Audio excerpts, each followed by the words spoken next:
Welcome to the home of Dmitry Prigov, his home of 44 years, I believe.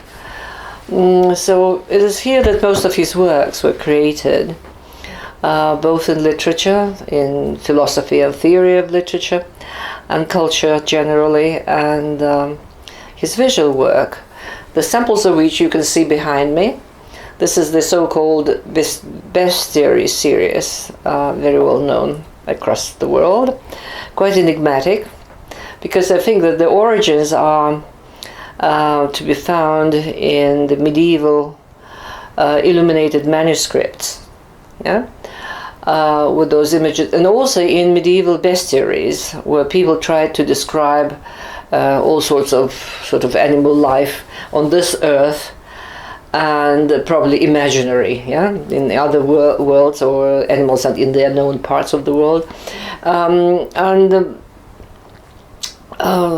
those were also the sort of the playground for good and evil, yeah. And I think for Dmitry, issues of sort of morality, yeah, of the good and bad in people, and throughout history, are very important. And that's why at the back of those pictures you can see inscriptions, sometimes lines from his poetry, sometimes people's names. For instance, some of them are, one of them is Napoleon, the other is Kutuzov, the Russian general that sort of won over Hitler, Gorbachev, Brezhnev, Putin, and lots of our contemporaries, our friends like Sorokin or Rubinstein or Orlov, or even me, many of the colleagues and friends. So this is one of the less known series of his works. As you know, he was the father of Russian Conceptualism, but that's for the theorist of art to talk about, not for me. I'll be talking about him as a wife and a lifelong friend, and the mother of our lovely son, and grandmother of our still lovelier grandson. To him, some of the works were dedicated and were actually created first together with our son and then together with our grandson. Called Georgi or George. The well-known series Dinosaurs was dedicated to him and used. I'll show it as we walked around the flat and see all the rooms. I'll show you the pictures I have in mind right now with the tiny pictures of dinosaurs. So 44 years, and the whole of the archive is kept in this cupboard, which we'll also show to you when the cameras will start moving. And the 34,000 poems that Dmitry created are kept in 8 drawers, which made my interviewer giggle. She couldn't believe that so much work, 40 years of constant, creation, could be shoved into 4 drawers.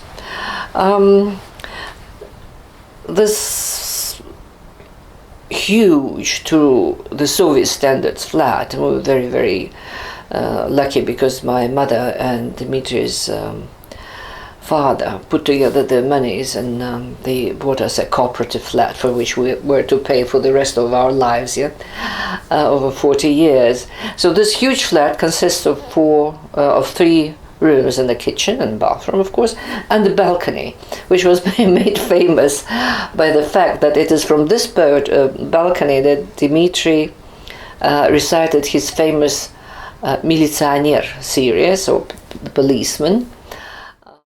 So I was talking about parts of this flat because they're sort of linked to various periods in our lives, in Dmitry's life. It was here that it was this flat that was searched, and because other people's, our friends' flats were searched, had been searched before ours, we were getting ready, and we took some of the most provocative sort of poetry and writing out of this flat to various places in Moscow. So this was the attraction for the KGBs, you know, all those cupboards, you know, which they just searched. And the balcony, as I told you, from which he recited for various films made by German students just like yourself and postgrads who came here to interview him.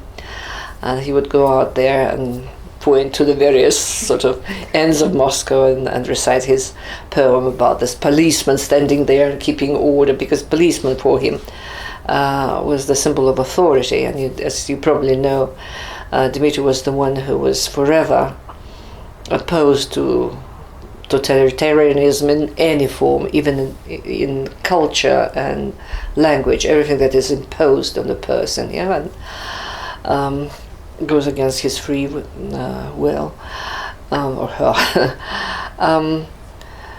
Sort of Dmitry's mission in life, or rather in his creative life, as I put it, is sort of clearing people's mind of the cobweb of ideology, yeah, especially Soviet ideology that was imposed through the written word mainly, and that's why this opposition to a certain sort of terminology, and this is why he put sort of keywords of the given moment onto. He would make a drawing on a newspaper, bringing out the word that dominated the thinking of the time. You know, because we lived through the years of mottos and slogans like "forward to the victory of communism." Communism was just around the corner, where people had nothing to eat. You know, well, that's not the point. But the point is that Dmitry did oppose any effort to suppress freedom in any way. Yeah. Mm-hmm. By every means. So to go back to this flat, sort of, yeah, it was visited by so many people that are famous in Russia, who created Russian culture, Russian literature, poetry, philosophy, whatever. And you probably know the names of some of the contemporaries, yeah, and like Rubinstein and Sorokin and Orlov and Lebedev, and many of our American friends and German friends and Italian friends would come here. That's the place where the films about Dmitry were made, and the first one of them was called Dmitry Prigov, the Poet and the Rebel, which was a tiny little film, but it was such a shock for everyone when it was put on TV in Gorbachev's days, you know, because no one was used to that, you know, to discussing such a sort of opponent of the regime, you know, to show him as a hero. So that was the sort of the symbol of the new times. Another film which was made by an American filmmaker, I think she's an amateur filmmaker, I'm not sure, but it's called USSR Art. It was a lovely film about the art of the end of the 80s and the beginning of the 90s. So those scholars who are studying Russian culture of the 90s are very well advised to go back to that film and see it, because a lot is told by it. He was a very well educated person. I should probably tell you some words about his sort of story of his life. He was born to a family of a German mother, a young pianist in those days. German by descent, of course. Her family came from Königsberg, and the Russian Armenian father, who was an engineer. He was one of the twins. His twin sister is Marina, also an engineer, and he took after his mother, rather, I would say, because she loved literature, she loved music. She taught her kids music appreciation. Music appreciation. Dmitry had a wonderful ear for music and could sing very well, played the piano a little bit, because they shared a tiny 8 square meter large room for 5 people. Could you imagine? Yeah, 1.30 meters per person. And Dmitry grew up sleeping on a chest, where all families' possessions, at least clothing, were kept, because they had 3 beds and 2 collapsing beds. So he spent and Dmitry had polio, which he contracted when his young mother and his twin sister were taken back from the Urals, where they were sent with many other mothers and children to escape the bombing during the war. I'm talking about the Second World War, the beginning of the 40s. So he contracted polio and was paralyzed, and spent days, months, and a couple of years lying on the chest because everyone had to work and would leave him. So he listened to the radio, and that was the beginning of his education. Then, of course, the secondary school, where he was quite a mediocre student, I think, because he was very too creative to do his lessons properly. So instead he would make drawings or write poetry. Then he went to the Institute of Applied Art, the famous Stroganov Institute, and he was a student of sculpture and started his career as a sculptor. But then his polio, the consequences of polio, started telling on his health, and he couldn't stand for a long time, because one of the legs was thin and he had a limp. So he had to abandon that and start drawing. And I think his education as a sculptor and his experience as a sculptor can be shown in his drawings, because they are clearly 3-dimensional. Yeah. So but a very strong-willed young guy, who looked, standing on his crutches, he looked out of the window at the kids playing football, and he exercised his muscles as he stood there, to the extent that one day he just cast aside his clutches and limped down from the 3rd floor where they lived, and became a goalkeeper. So he did play football, but as a goalkeeper.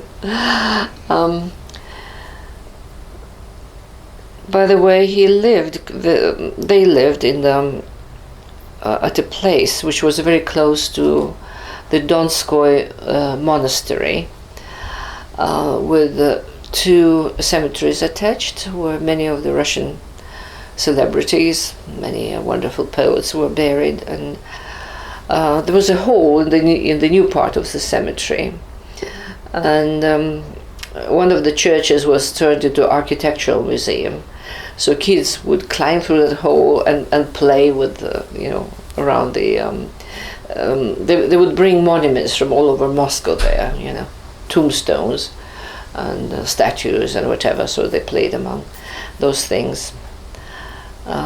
So when Dmitry unexpectedly died, he had a coronary in the Moscow metro, and I had to come over from London. I was asked where I thought he would like to be buried. I said, of course, the Donskoy Monastery, his playground as a young child. So he's there. He studied at the Stroganov Institute, and he became a sculptor, then he became a draftsman, and he also tried to, but he was kicked out of his institute, of this art college, because for his avant-garde practices, which was considered to be a criminal activity, So he was sent to learn workers' discipline at the automobile factory, car factory in Moscow.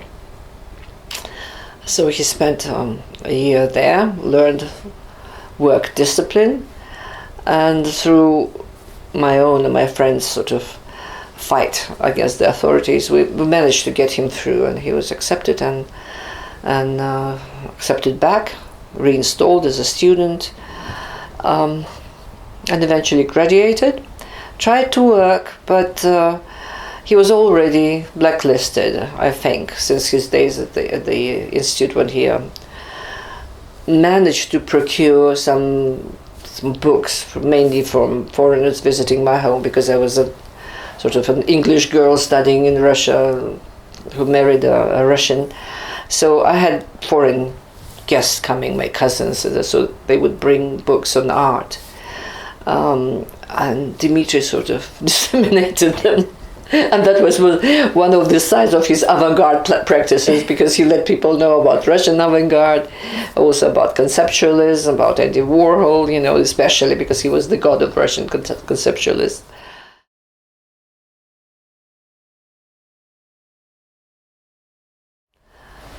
He was such a lovable person, yeah? Very, very kind. He never spoke a bad word about anyone, yeah? Capable of understanding everyone. One of his best friends was a farmer's wife who lived in Estonia. He couldn't even sign her own name. She would put a cross. But they would spend nights discussing God and nature and wildlife.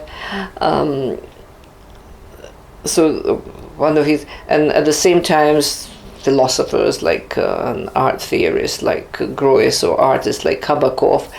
So it's hard to say that I would really hesitate to say that there was a great difference between him as a private person and him as a public figure. He was the same very just and fair, incredibly intelligent person. His mind was like a laser beam, so he could see through people, but he admired them, and he truly believed that everyone had the right to be the way God created him or her. So if he had enemies, those were probably the KGBs who persecuted him constantly. Our phone was bugged, and our apartment was bugged, and I was followed, he was followed at times, just to intimidate us. Would have searches, as I told you. And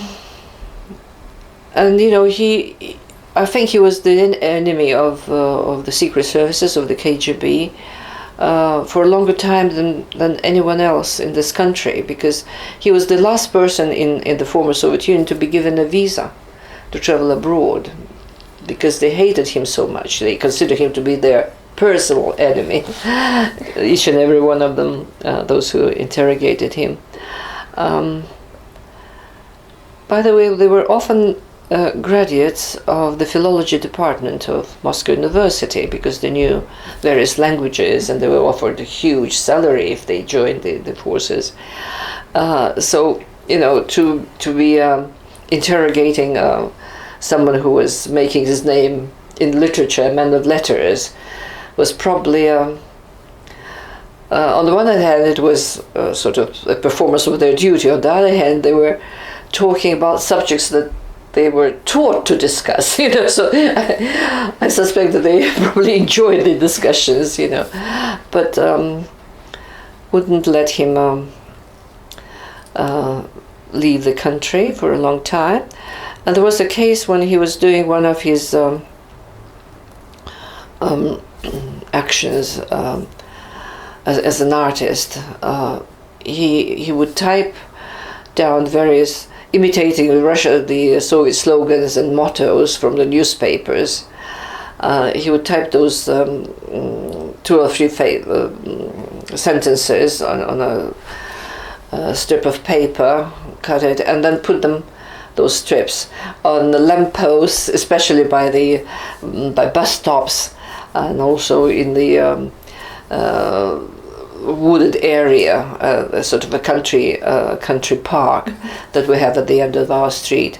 But because the KGBs were forever following him, they saw him doing something strange, putting pieces of paper, so calling on people to look at the skies and admire the sun and whatever. So he was arrested apprehended in the street, sorry, and taken to first to a police station, then to a KGB office, and eventually they brought him to a mental hospital, a quite notorious one. I mean, well-informed people knew about it, not me, but our friends knew about it as a KGB experimental hospital where they used various newly invented drugs on their patients who were not mental cases at all, but were like guinea pigs to experiment on. We were lucky enough because someone in our sort of close circle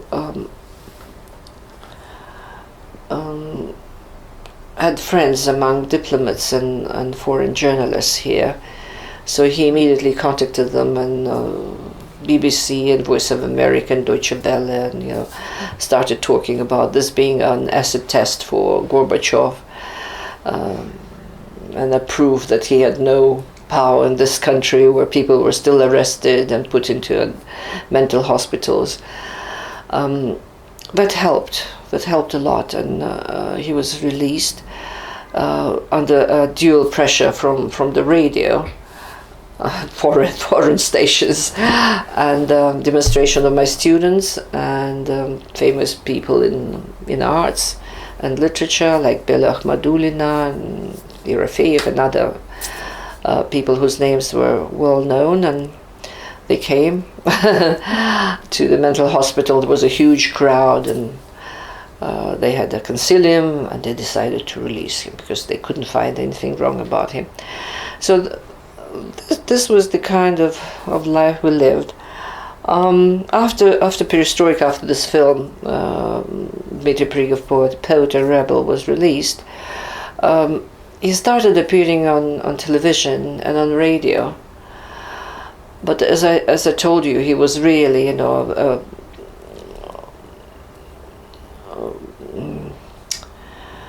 man of great perception and capable of very sort of profound analysis of current events and of tendencies. So wherever someone started doubting something, they asked Dmitry to be to share his judgment. But I wouldn't say that he was different from the way he was at home. Always sincere, always kind, serious. He never was a womanizer, of which I was certainly very glad. But he never drank, he never smoked. He was an exemplary citizen. And had many friends, but also many opponents, because he was a pioneer in everything, yeah? And as you know, pioneers are not always welcome. So he fought the tradition and this totalitarian power of culture. It's liberating people's mind. So he liberated my mind, my kids' minds, and the same he did to the Russian public. In the latter part of his life, he spent a lot of time in London because I settled there. I taught taught Russian and English at the diplomatic services, and so he would commute between Moscow and London and other parts of the world, because he was often invited to the universities to speak and give poetry readings.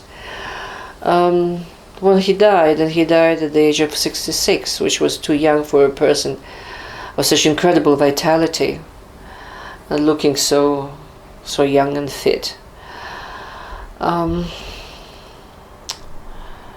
but but he left, and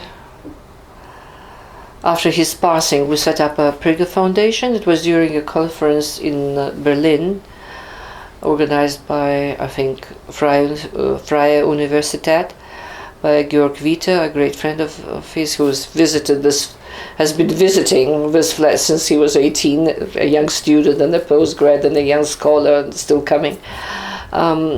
So Georg Witte was chaired a symposium, and Dmitry was supposed to be there, but he had died 2 months before. And it was Georg Witte who said that we should probably set up a foundation just to keep the memory of him alive and to promote his art, which we did. It was set up in Berlin, and its office is in Berlin. It's more virtual, I would say. And the purpose is to come up with various ideas and offer them for consideration to two institutions, one Russian and one outside of Russia, like the Hermitage and the Biennale of Venice organizers. Yeah. Mostly it was what we came up with was the idea to organize an exhibition at a certain museum with which we would communicate and get their approval, and then share the collection of Prigov owned by the Hermitage Museum in St. Petersburg, and take that collection to various places, Berlin and Rome and Tokyo and Venice. And we usually accompany those exhibitions with International Prigov Symposium. We've already held 5 of them. And poetry readings and concerts, because there were many musicians, composers among Dmitry's friends, and they composed music to his texts and his sort of ideas. So there are full-length concerts accompanying, the exhibitions, or poetry readings, which local poets would participate. And some of them would recite Prigov, or some actor would do that. He was dearly loved by so many people in so many countries that it's easy to organize things in his memory. It was the Moscow Museum of Modern Art who held the first retrospective back in 2008. And then the organizer of the Biennale, those collateral events, they invited us, and we invited the foundation to do something about Prigov's art, representing it, and we asked the Hermitage whether they would like to take their collection there, and they did. After which the Hermitage decided to open a dedicated room for Prigov, which is permanent, so you could go there and see his art there. I think some of his works are already found in museums in various countries, and more are coming.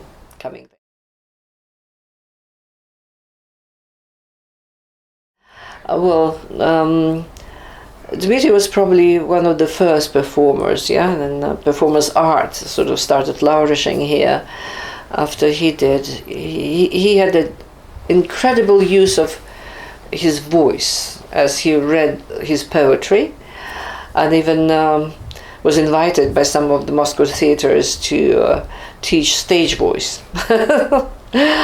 And some of the very famous theater actors learned the use of voice on stage from him. And his poetry readings turned into performances, and he was often accompanied by percussionists or whole jazz quartets or trios, or even rock bands, and once even a classical orchestra, a symphony orchestra. So he worked a lot with musicians, and then I just suggested that my daughter-in-law could join him and his son Andrei, who is a sociologist, social anthropologist, and also an artist and a curator, to set up a group, so that the ex-wife of my son could be involved to some extent, to give her something to occupy herself with, because she lived in London and didn't fit very well. Couldn't find a job, and was depressed. So she started working as a. She studied the. He had a summer course at Yale, learning the use of camera, of video camera. So she videoed the performances that my husband and my son did, and then she joined them as a third participant. So that concerns performances, right? Some of them were without any use of words. They were silent, and I think they were very beautiful, because he was a beautiful person, and the ideas behind the performances were very impressive.